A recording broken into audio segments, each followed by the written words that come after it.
नमस्कार दोस्तों, stock market dimension channel के अंदर आपका बहुत बहुत स्वागत है। दोस्तों, इस वीडियो के अंदर हम बात करेंगे HDFC एसेट मैनेजमेंट कंपनी के बारे में।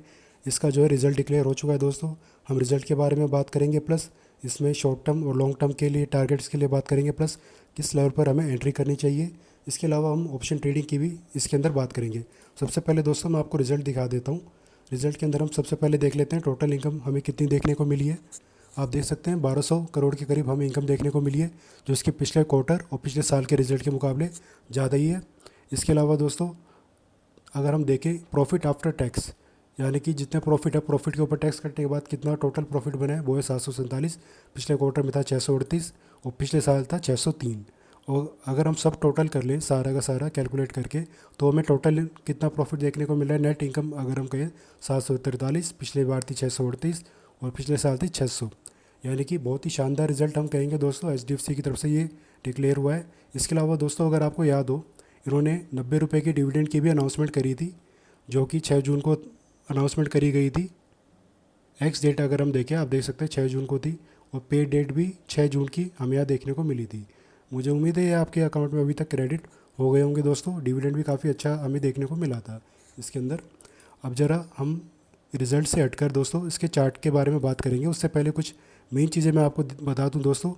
पूरे दिन जो है सुस्त था पूरे टाइम बाज़ार में, क्योंकि पता था इसका रिज़ल्ट आने वाला है। लेकिन एक अच्छी ही रैली के साथ इसकी ओपनिंग हमें देखने को मिली थी। फिर जैसे ही रिज़ल्ट आया तो उसमें शानदार एक तेज़ी हमें देखने को मिली थी, और आप देख सकते हैं करीब करीब 3% के आसपास प्रॉफिट हमें आज देखने को मिला था। इसकी ट्रेड वैल्यू की बात करें आज की हम, तो 886 करोड़ थी दोस्तों। और एक लार्ज कैप कंपनी है जिसका टोटल साइज़ है 1,14,000 करोड़, मोटा मोटा आप 1,15,000 करोड़ मान लीजिए। फेस वैल्यू इसकी 5 बनी हुई है, पी रेशियो इसका 46 चल रहा है। और प्रोमोटर्स की बात करें तो 52% की हिस्सेदारी अभी भी बनी हुई है। अब दोस्तों हम इसके चार्ट पर आ जाते हैं, क्योंकि रिज़ल्ट बड़ा शानदार आया। तो दोस्तों एक नया लाइफ हाई तो बनना ही था आज के दिन। आप देख सकते हैं 5,548 का एक नया लाइफ हाई हमें इसके अंदर देखने को मिला है। अभी दोस्तों रजिस्टेंस कहाँ से लिया है इसने? रजिस्टेंस इसने अपने लाइफ हाई से लिया है, जो कि 5,548 है। यहाँ पर आप देख सकते हैं ये डे चार्ट है दोस्तों। यहाँ पर एक विक हमें देखने को मिली है ऊपर से, यानी कि थोड़ा सा सेलिंग का प्रेशर हमें यहाँ पे देखने को मिला था। अब क्या इस लेवल से आगे जाएगा या थोड़ी सी प्रॉफिट बुकिंग हमें देखने को मिलेगी? फ़िलहाल इस बारे में दोस्तों कुछ नहीं कह सकते हम। लेकिन हमारे जो मेजर डिमांड जोन कहाँ पे है इसके, या फिर मैं कहूँ मेजर सपोर्ट लेवल कौन से जहाँ पर हम एंट्री करके चल सकते हैं इसके अंदर, उसकी हम बात करेंगे दोस्तों।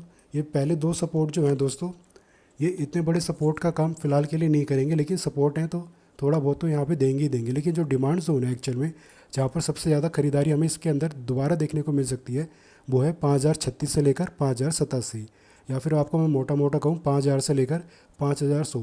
ये जो हमारी रेंज है दोस्तों, ये डिमांड जोन है बहुत ही स्ट्रॉन्ग। एक बार प्रॉफिट बुकिंग ऊपर से होनी अगर शुरू होगी, तो हो सकता है ऊपर से कोई बड़ा ऑपरेटर यहाँ पे सेल करना स्टार्ट करे, तो इसको इसके डिमांड जोन तक लेकर आ सकता है। अगले 1 से 1.5 महीने के अंदर अंदर दोस्तों डिमांड जोन के पास अगर आपको दिख जाता है स्टॉक, तब आप यहाँ पर एक फ्रेश एंट्री करके चल सकते हैं। आप चाहे तो लॉन्ग टर्म के लिए भी इसमें पोजीशन बना सकते हैं, अगर शॉर्ट टर्म के लिए भी चाहे तो पोजीशन बनाकर चल सकते हैं। अगर आप शॉर्ट टर्म के लिए पोजीशन बनाते हैं इन लेवल पर, तो दोस्तों आपका जो पहला ही टारगेट निकल कर आएगा वो होगा ये वाला, जो हमारा पहला सपोर्ट लेवल था 5,200 का, और उसके अलावा 5,350 ये हमारा दूसरा इसमें टारगेट होगा। ये शॉर्ट टर्म के लिए मैं बता रहा हूँ दोस्तों, आप इसको चाहे तो स्क्रीनशॉट लेकर या फिर नोट करके रख लीजिएगा।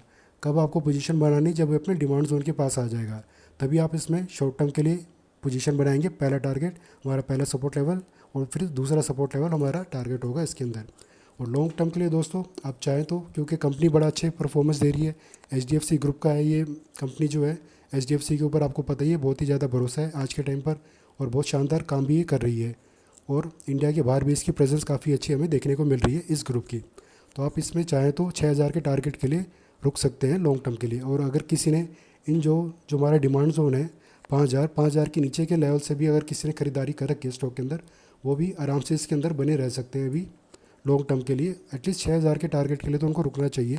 6,000 का जब भी टारगेट आएगा दोस्तों, उसके बाद ही हम बात करेंगे इसके अंदर आगे और बढ़ने की कितनी पोटेंशियल है। अभी तो फिलहाल हमें पूरी पूरी पोटेंशियल दिख रही है कि 6,000 तक ये जा सकता है आने वाले टाइम में।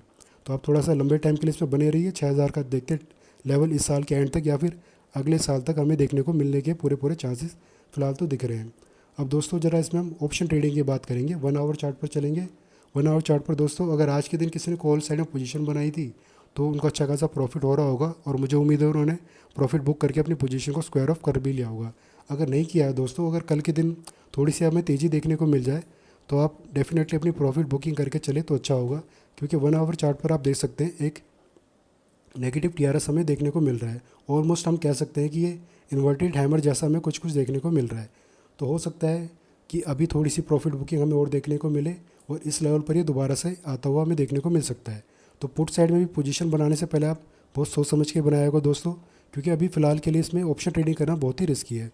कॉल साइड में अगर आप बने हुए हैं तो अपनी पोजीशन को स्क्वायर ऑफ करके चले, और पुट साइड में दोस्तों अगर कल के दिन हमें कोई नेगेटिव टीआरएस, परफेक्ट कोई टीआरएस देखने को मिल जाए, जैसे कि बेरिश अरामी कैंडलस्टिक पैटर्न या फिर एकदम डोजी कैंडलस्टिक पैटर्न देखने को मिल जाए, पियर्सिंग लाइन देखने को मिल जाए, या फिर स्पिनिंग टॉप देखने को मिल जाए, या फिर सबसे बढ़िया होगा कोई इन्वर्टेड हैमर परफेक्टली अगर हमें देखने को मिल जाता है, तो हम सोच सकते हैं पुट साइड में पोजीशन बनाने की, वो भी बाइंग साइड में। और हमारा टारगेट क्या हो सकता है दोस्तों, हमारा पुट साइड में अगर हम पोजीशन बनाएंगे तो इस लेवल पर, यानी कि 5420 के आसपास जब भी आएगा तो आप प्रॉफिट बुकिंग करके एग्जिट कर ले तो ज़्यादा अच्छा होगा। और दूसरा टारगेट होगा 5351 का, जो कि थोड़ा सा मुश्किल ही होगा दोस्तों, लेकिन मार्केट में कुछ नहीं कह सकते कब क्या हो जाए। तो जैसा कि मैंने अब आपको बता दिया दोस्तों, पुट साइड में कब आपको पोजीशन बनानी है और क्या आपके टारगेट्स होंगे। मुझे उम्मीद है ये जो जानकारी मैंने आपको दी है रिजल्ट के रिगार्डिंग, प्लस ऑप्शन ट्रेडिंग के रिगार्डिंग और शॉर्ट टर्म और लॉन्ग टर्म के व्यू के लिए, ये जानकारी आपको पसंद आई होगी। अगर थोड़ी बहुत भी यूज़फुल लगी हो ये इन्फॉर्मेशन आपको, तो वीडियो को लाइक करना और चैनल को सब्सक्राइब करना। धन्यवाद।